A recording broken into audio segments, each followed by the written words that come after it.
Bagaimana jika satu malam serangan bukan ditujukan untuk merebut wilayah, melainkan menghancurkan kemampuan musuh membangun senjata? Itulah yang diklaim Rusia dalam serangan terbarunya ke Kiev. Daftar target yang mereka rilis dipenuhi nama-nama perusahaan pertahanan, pusat logistik, hingga depot bahan bakar yang disebut menopang mesin perang Ukraina. Benarkah Rusia sedang mengubah strategi dari menghancurkan pasukan menjadi melumpuhkan industri perang lawannya? Moskow tidak membutuhkan waktu lama untuk merespons rentetan serangan Ukraina. Gelombang balasan segera dilancarkan dengan sasaran yang jauh lebih luas, mulai dari fasilitas militer, jaringan energi, hingga logistik. Strateginya bukan sekadar membalas kerugian, tetapi mengikis kemampuan Ukraina mempertahankan perang dalam jangka panjang. Serangan pertama diarahkan ke sektor militer.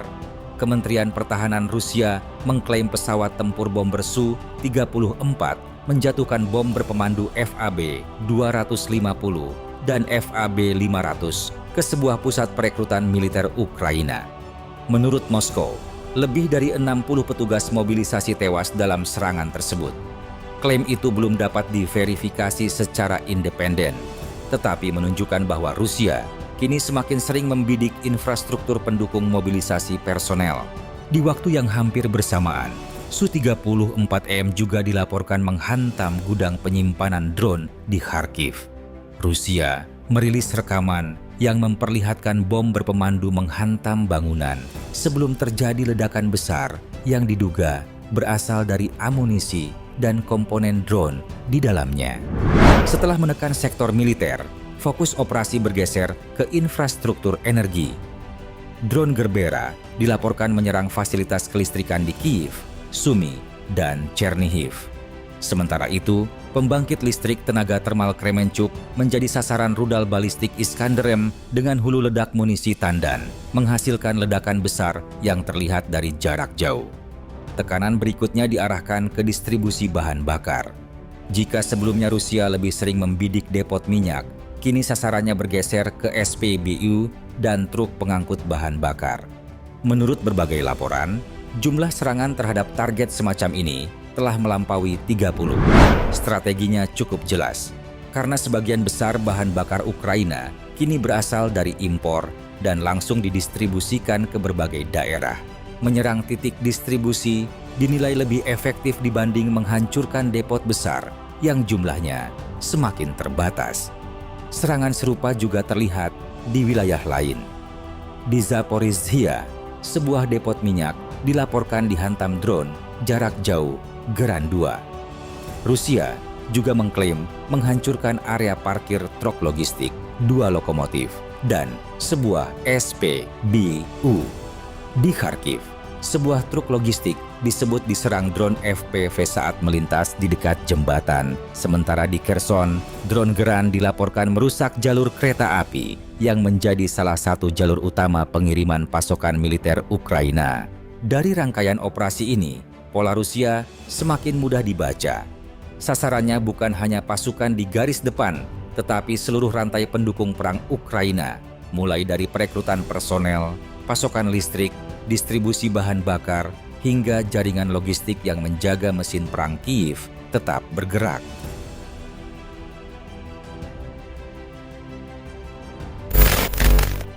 Gelombang balasan Rusia sebenarnya diawali oleh tekanan besar dari Ukraina pada pekan ketiga Juni.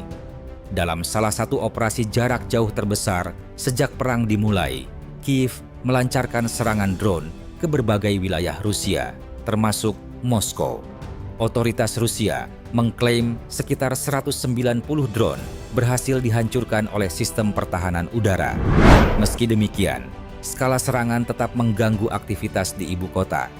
Sejumlah bandara sempat menghentikan operasinya, beberapa bangunan mengalami kerusakan, dan ledakan disertai asap tebal terlihat di berbagai lokasi, termasuk kawasan penyimpanan bahan bakar. Menariknya, tidak semua kerusakan disebut berasal dari drone Ukraina. Dalam salah satu insiden, rudal pertahanan udara Rusia dilaporkan gagal mencegat sasaran dan justru menghantam tangki bahan bakar di kilang minyak Moskow, memicu kebakaran besar yang kemudian menyebar ke area sekitarnya. Operasi Ukraina juga menjangkau wilayah yang memiliki arti strategis bagi logistik Rusia. Di Kerch, Crimea, depot minyak, dan terminal maritim dilaporkan terbakar, sementara antrean kendaraan mengular di jalur keluar semenanjung tersebut. Serangan lain menghantam depot minyak Poltavskaya di Krasnodar, sekitar 300 km dari garis depan. Bahkan, 2 kilang besar di Ufa, lebih dari 1.500 km dari wilayah pertempuran, ikut menjadi sasaran. Kiev menyebut pola ini sebagai strategi untuk meningkatkan biaya perang Rusia dengan menghantam infrastruktur energi dan industri yang menopang operasi militernya. Dampaknya mulai terasa. Di beberapa wilayah Rusia muncul pembatasan penjualan bahan bakar, sementara antrean kendaraan terlihat di sejumlah SPBU akibat gangguan distribusi dan meningkatnya permintaan. Target Ukraina juga mulai bergeser ke sektor industri pertahanan. Sebuah pabrik semikonduktor di Voronezh diklaim berhasil diserang. Fasilitas tersebut disebut memproduksi komponen elektronik yang digunakan dalam rudal jelajah KH-101, rudal Iskander K, hingga sistem pertahanan udara Pantsir S-1. Di lokasi lain, sebuah kendaraan peluncur drone Gran 2 juga dilaporkan dihantam sebelum sempat menjalankan misinya. Di Crimea, operasi diperluas lagi.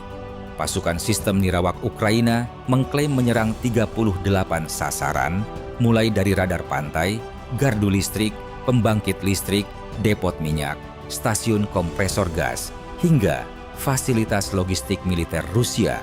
Rangkaian serangan ini menunjukkan bahwa Ukraina berupaya memperluas tekanan jauh ke belakang garis depan. Namun, pertanyaan besarnya tetap sama. Apakah serangan jarak jauh ini mampu mengubah jalannya perang? Atau hanya menambah biaya yang harus ditanggung kedua belah pihak?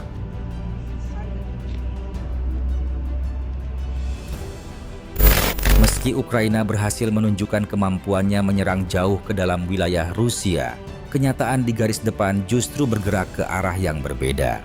Di medan tempur, ukuran kemenangan bukan ditentukan oleh seberapa jauh drone mampu terbang, melainkan siapa yang terus menguasai wilayah demi wilayah. Dalam perkembangan terbaru, Rusia mengumumkan bahwa pasukan Battle Group North telah menguasai permukiman Ivolzhanskoye di Oblast Sumy, sekitar 25 km dari ibu kota wilayah tersebut. Bagi Moskow, keberhasilan ini bukan sekadar merebut satu desa, tetapi bagian dari upaya membentuk sabuk pengaman di sepanjang perbatasan Kursk, sekaligus membuka ruang bagi operasi lanjutan ke wilayah utara Ukraina. Di tengah perkembangan itu, Vladimir Putin kembali menegaskan bahwa Rusia belum memiliki alasan untuk menghentikan operasi militernya. Menurutnya, berbagai upaya diplomasi yang ditempuh sebelum perang tidak pernah menghasilkan penyelesaian yang diinginkan Moskow. Karena itu, ia menegaskan ofensif akan terus dilanjutkan selama target strategis Rusia belum tercapai. Sementara itu, Ukraina masih berusaha mengimbangi tekanan melalui serangan terhadap kilang minyak, pangkalan logistik, dan fasilitas militer di wilayah Rusia. Namun, serangan-serangan tersebut belum mampu menghentikan dorongan pasukan Rusia di sejumlah sektor. Inilah dilema yang kini dihadapi Kiev. Di satu sisi, mereka masih mampu menciptakan kerusakan jauh di belakang garis musuh. Tetapi di sisi lain, mereka terus dipaksa mengerahkan sumber daya untuk mempertahankan wilayah yang semakin mendapat tekanan. Jika tren ini berlanjut, beban tidak hanya akan ditanggung Ukraina, tetapi juga negara-negara NATO yang terus memasok senjata dan dukungan militer agar keseimbangan di medan perang tidak berubah semakin jauh.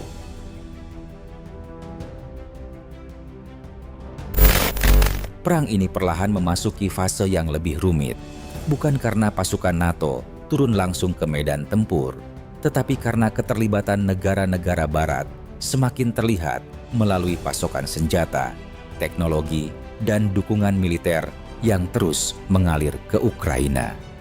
Batas antara membantu sekutu dan ikut terseret dalam konflik pun menjadi semakin tipis.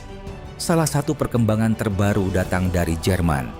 Berlin dilaporkan memasok sekitar 6.000 drone kamikaze berbasis kecerdasan buatan yang dirancang mampu mengenali dan menyerang sasaran secara lebih mandiri. Drone-drone tersebut diperkirakan akan digunakan untuk mengganggu jalur logistik Rusia, termasuk rute penting yang menghubungkan wilayah Crimea dengan garis depan.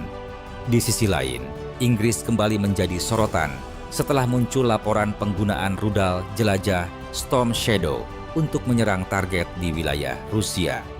Moskow berkali-kali menegaskan bahwa penggunaan persenjataan Barat terhadap sasaran jauh di dalam Rusia dapat dianggap sebagai bentuk keterlibatan langsung NATO.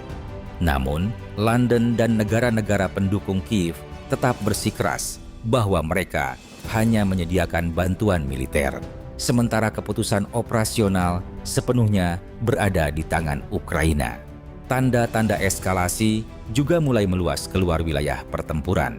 Di Laut Hitam, muncul laporan mengenai serangan drone Rusia terhadap kapal yang dikaitkan dengan kepentingan NATO. Sementara di Laut Mediterania, Prancis menyita sebuah kapal tangker minyak Rusia yang diduga menjadi bagian dari armada bayangan untuk menghindari sanksi internasional. Moskow langsung mengecam tindakan tersebut dan menyebutnya sebagai pembajakan. Di dalam negeri, suara-suara yang mendorong respon lebih keras juga semakin terdengar. Tokoh nasionalis Rusia seperti Konstantin Malofeyev kembali menyerukan penggunaan senjata nuklir taktis. Walau Kremlin belum mengubah doktrin resminya, semakin seringnya wacana itu muncul menunjukkan bahwa eskalasi kini bukan lagi sekadar persoalan Ukraina dan Rusia. Semakin banyak negara yang terlibat, semakin besar pula risiko konflik ini berkembang menjadi krisis keamanan Eropa yang jauh lebih luas dan sulit dikendalikan.